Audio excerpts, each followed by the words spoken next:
Hi everyone, we like to present a paper titled Phishing Web Page Detection Using Optimized Machine Learning.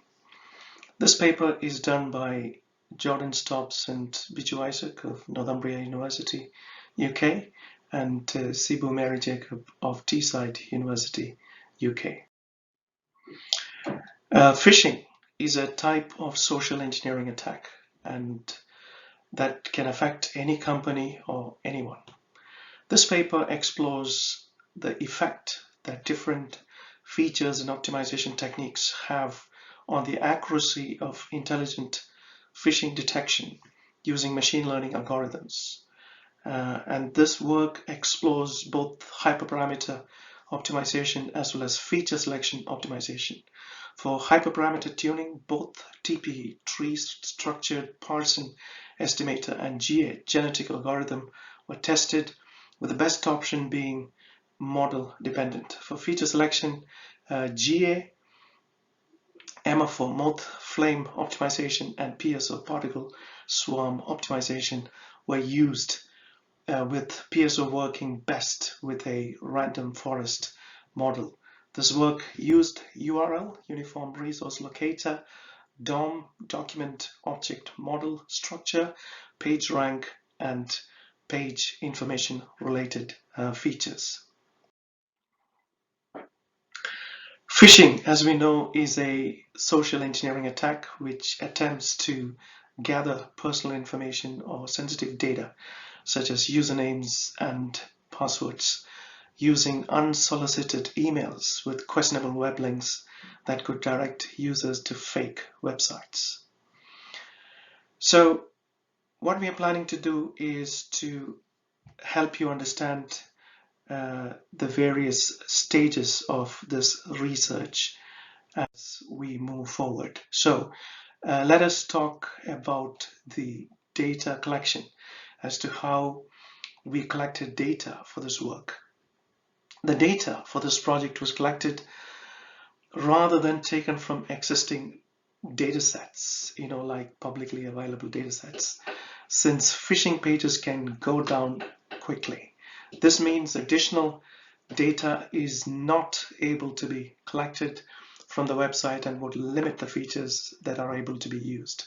A larger database has been created alongside this research work to hopefully resolve this issue and provide all the information required for any potential phishing APIs developed in the future.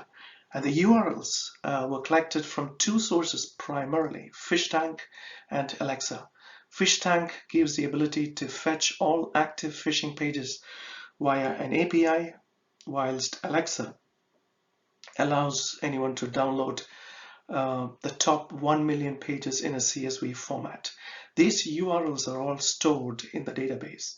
Overall, the dataset consisted of 20,000 URLs from Alexa and 10,000 URLs from PhishTank. Extra information was obtained using URL Scans API.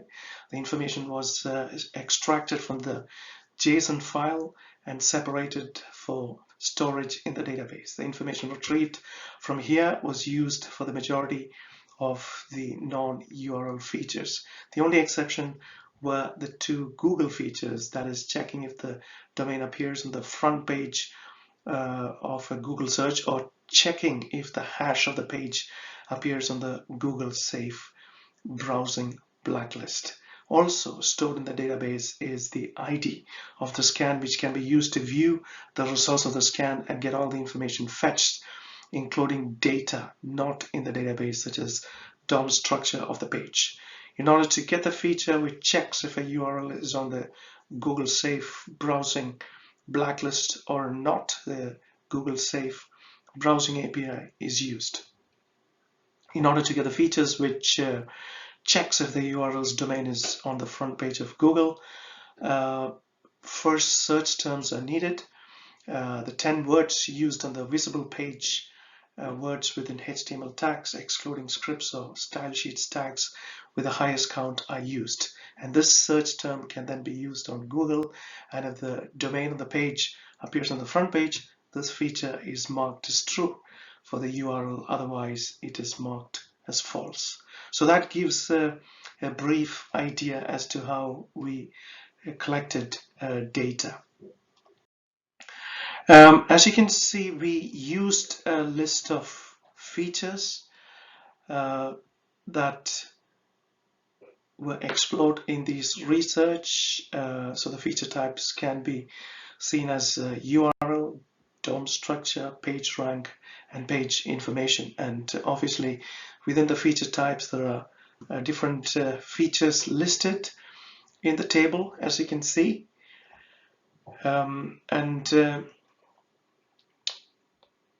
What I want to say is, in order to work out which features are likely to be significant, Z-tests are run on numerical items using data from dataset this paper uses. The null hypothesis will be that the feature has no impact on phishing detection, and the alternate hypothesis will be that the feature does have an impact. This will return a Z-score, which is the number of standard deviations from the mean. This can be equated to a p-value, which is the probability of the result, assuming the null hypothesis is true.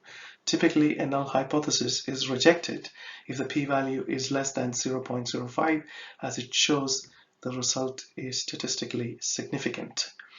So we looked at the feature significance using some statistical analysis, and so those significant features played a part in our work.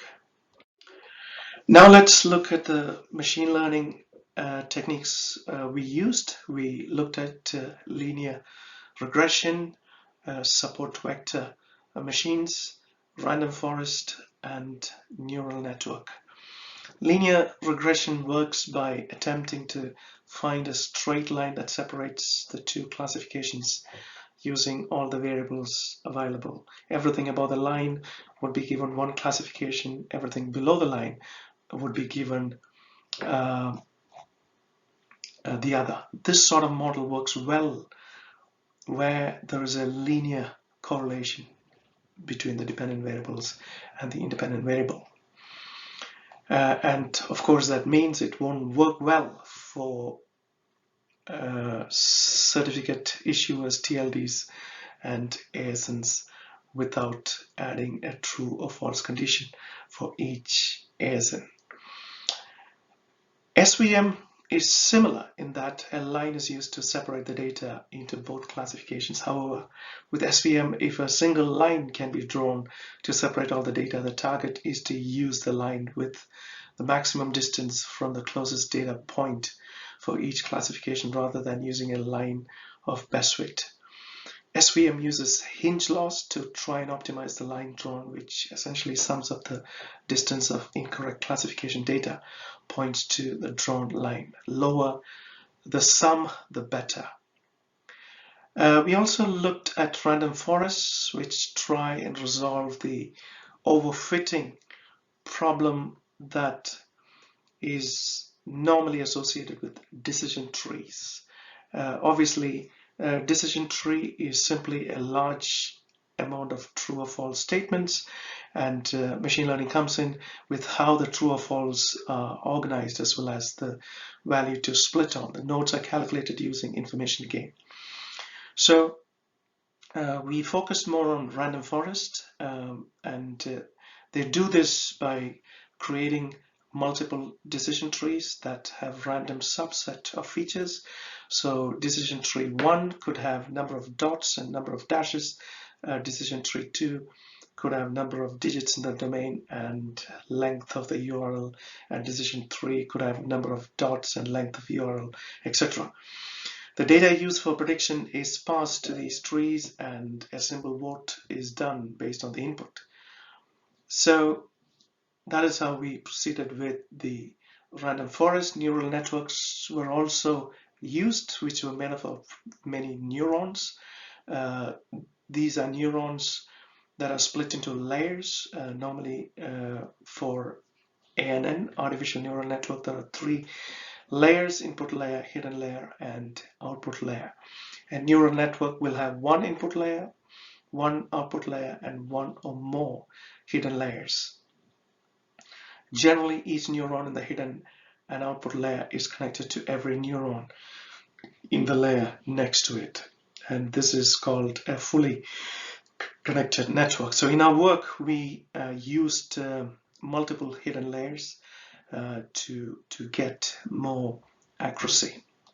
We also used some bio-inspired optimization techniques for feature selection and hyperparameter optimization. So for feature selection, we used genetic algorithm, particle swarm optimization, and moth flame optimization.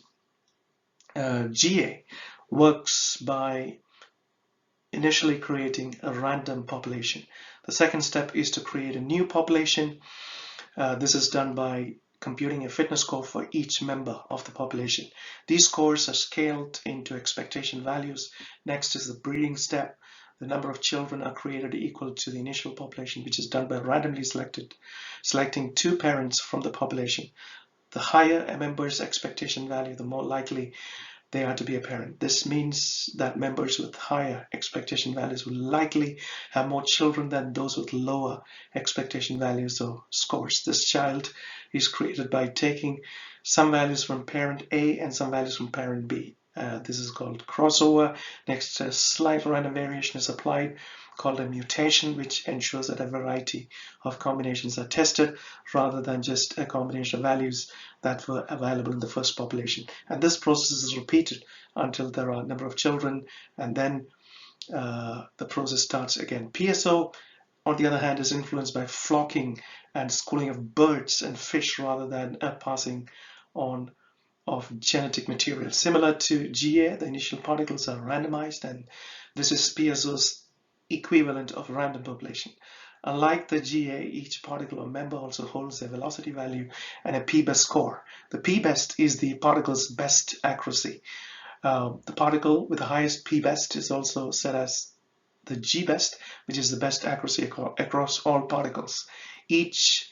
Under each epoch or generation, particles move closer to the particle with the current g-best based on by how far from the g-best a particle is. This process is repeated until a number of epochs are met or a certain threshold of movement is met. MFO, on the other hand, uses flames or members that are randomly placed on a search space, and a moth is assigned to each flame. On the first iteration, each moth is in the same position as a flame. Each moth's fitness score is calculated using a fitness algorithm. The flames are given the same fitness score as they are in the same position as the moth. Each moth will always follow the flame with the same fitness ranking. So the moth that currently follows the best performing flame will always follow the best performing flame, even that becomes a different flame. After the fitness score is calculated, the moth moves around the flame. So we did 3 of these approaches for feature selection, and we found the accuracy was improving, as we will discuss in the forthcoming slides. And we also used for hyperparameter tuning TP, tree structured Parson estimator, and GA. So we will discuss that as well in the next few slides. In fact, for the hyperparameter optimization, there was one particular paper that compared TP, tree structured Parson estimator, along with MCMC, Markov chain, Monte Carlo, and SMAC, sequential model-based algorithm configuration optimization techniques, and they found TP to be around 4% more accurate than the other optimizers. And that is the reason why we focus more on the TPE along with the GA. So you can see some of the results that we have achieved, and you can see the accuracy of unoptimized machine learning models, where you can find linear regression, SVM, random forest, and neural networks with different sets of hidden layers, 1, 2, and 3 are shown. And random forest obviously is performing the best in the first table. In the second table, you can see we had applied optimized hyperparameters, where the performance improved slightly. For linear regression, you can see the increase is really standing out. SVM, it was kind of similar, random forest, marginal increase, I would say, but for neural network, there was some increase, as you can see. And the third table shows the accuracy of machine learning models with optimized hyperparameters and feature selection. And there you can see random forest is doing really well with GA, PSO, and MFO. Well, these are captured using bar charts as well. So in the first bar graph, you can see that we are comparing the accuracy of linear regression with different optimization techniques for feature selection. So the focus is linear regression with different optimization techniques. And you can see they are all more or less similar with GA, PSO, MFO, and other techniques. The second bar graph is on SVM, where you can see possibly PSO and MFO performing slightly better in combination with SVM. And the next one is on neural network, where you can see the performance is not as good as the previous ones discussed, but you can see neural network with PSO and MFO and even GA performing much better than the base performance, 3-layer neural network base. And the next bar graph is on random forest, which obviously is the best. And you can see random forest with PSO gives the highest accuracy, as you can see, followed by GA and MFO. And the last one, which combines all the different approaches, shows the overall comparison of the accuracy of the 4 machine learning algorithms with different optimization techniques for feature selection. And obviously you can see random forest with PSO to be performing the best.